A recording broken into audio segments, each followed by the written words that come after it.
Hi, Tanya. How are you Hi. today? I'm good, thanks, Brooke. How are you? I'm good. So, Good. I understand you had a bit of a realization about market clearing rates. You want to talk about that? I did. Okay.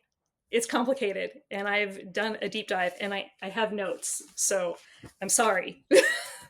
So, ISO New England is the entity that manages the grid in New England for all six New England states: Maine, Connecticut, Massachusetts, New Hampshire, Vermont, Rhode Island. Knew I was missing one. They manage the electricity market. They don't buy and sell electricity, but they manage the market.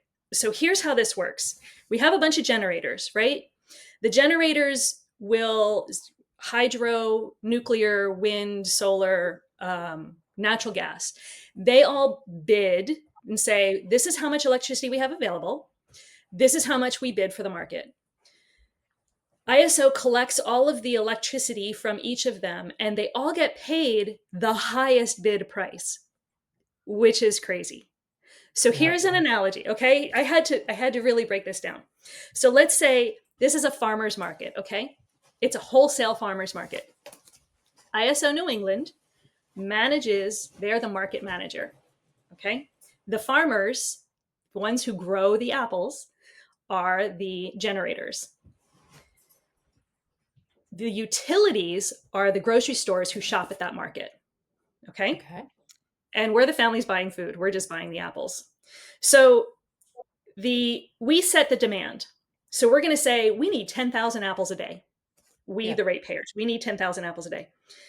So the farmers bid their prices, the generators. The generators say, well, Orchard A, I have cheap apples. They're only $1 a bushel. Orchard B says, well, mine are $2 a bushel. Orchard C is $4. And maybe the most expensive one is $8 a bushel for apples. ISO says, well, we need all of those apples to supply the demand. And they line them up and sets the price at $8, that highest price. So that the orchard that grows apples for $1, they get paid $8. The orchard that grows apples for $2, they get paid $8. The orchard that grows apples for $4, they get paid $8. And the $8 one gets paid $8. Okay. Why? Who, right? Right? Why? Because it's a commodity.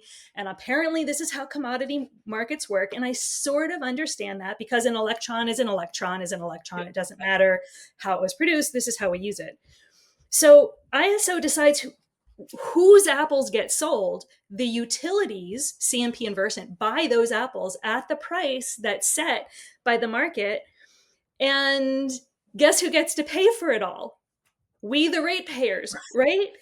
Right. This is crazy.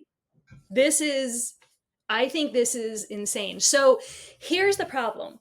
We keep getting told that the more renewable generation we have online, let's say wind and solar, if we build more wind and we build more solar, our rates will drop.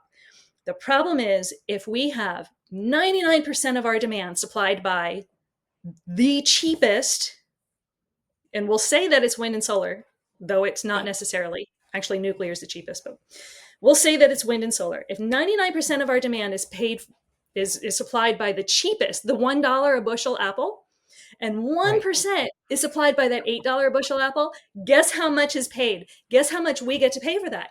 It's never going to go down. And the more that we don't use certain types of generation, the more expensive they get. So if we stop using natural gas becomes more expensive to maintain a plant that's not generating Right. very crazy. That's a really big insight. I'm very impressed at your analogy and how you have explained it. Thanks. It took a minute. Yeah. Okay. And so but let's not get into the history of this right now because I don't feel like, unless you've done a bunch of research on that too. Yeah. Yeah. You, are you ready to talk about the history? No. Okay. I'll cut that out. So the other thing that I think kind of brought this into perspective for you was this reveal from again ISO New England about the 922 million overspend or greater than expected spend last year. Was it last year? Right? It was 10 months of the last year. It wasn't even a full year. It's almost $1 billion for 10 months. And so it was an oops. Oops. So it's the day ahead market. So that they set, so we're going to buy the apples we need for today, but we're also going to buy the apples that we think we're going to need tomorrow. Right. And ISO New England, and this is complicated and I don't understand all of it, but the basic is that ISO New England, I think, overestimated how many apples were going to be needed and how much they were going to cost. And so, as a whole, $921 million was overspent to manage this day ahead market that we, the ratepayers, get to pay for. Right. So that almost $1 billion goes to what the ratepayers pay. And you said that in that letter where this was revealed, you noted that third of the retail bills, meaning our bills, are wholesale market and transmission, right? Right. And 2/3 are retail markup and policy charges, right? Right. And so you were Right. telling me this very interesting thing about what that means or how you understood it Well, earlier today. so here's the thing. So 1/3 is the wholesale and transmission costs for our Mhm. energy, which makes sense, right? We have to pay to get transmission and we have to pay to get, the wires and the poles and to get the energy generated. So there's 1/3. And that's that 1/3 of the price that's passed on to us by the utilities buying the power. So CMP and Versant, they pass that price on to us. The remaining 2/3 is the markup and policy costs. Now, I know that general wholesale and retail is about you double your price. So if your wholesale price is $1, you're going to double it and it's $2 Yeah. when, for retail. So that would maybe take up another third of the costs. So that means that a whole another third of our electric bills are policy charges. Except they're not I know that that's a politically charged statement. They're not supposed to be policy charges. Well, there's something.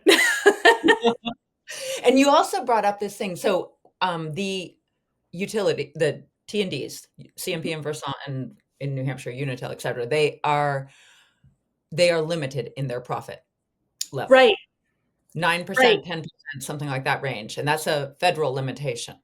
Hmm. Yeah. So, we all like to complain about CMP and Versant and all of the other utilities about how they're raking us over the coals and getting all this money, but they're only allowed to make 10% of their a profit level. So if they invest $100, they're only allowed to make $10 on that $100 investment. So if CMP or Versant or any of the others want to make more money, the way to make more money is to Spend. invest a bigger Yeah. amount. So now let's build more transmission and let's invest $200. Now we can make $20 profit. Mhm. And what if we want to make $50 profit? What if this is where we want to be? Well, let's find a way to build $500 worth of infrastructure. Right. And the ratepayers Yeah, are on the hook for it. that's a very important point because the incentives are not there to, right size. Right, right. And the PUC and the, here in Maine and the other states, version of the PUC, they're supposed to manage that process. I think maybe they do the best they can, but they're policy makers. They're not necessarily financial analysts. They're not necessarily, I don't know that. I think they're being tasked with doing more than they're able to do. It's a Mhm. pretty hard job. Yeah. Well, that's, very sympathetic of you, and That's on that note, I thank don't you, like to Tanya. think anybody's just not doing their job. Yeah, no, I think everyone's doing their job, just perhaps the incentives are wrong sometimes Yeah, yeah. for the And ratepayer. it's a difficult process, the public, it's hard for the public to be involved. We've talked about this so many times. So when there's a rate case before the PUC and the PUC gets to decide how much money, CMP is going to make or how much a standard offer rate is going to be, we the public find out about it after the fact, kind of like the $921 million we found out after the fact. We'll never get that money back, but we'll get to pay for it. Right. Yeah. Yeah. Thank you so much, and I'll see you next week. Thank you for putting up with that explanation. It's It's a very tough good. one.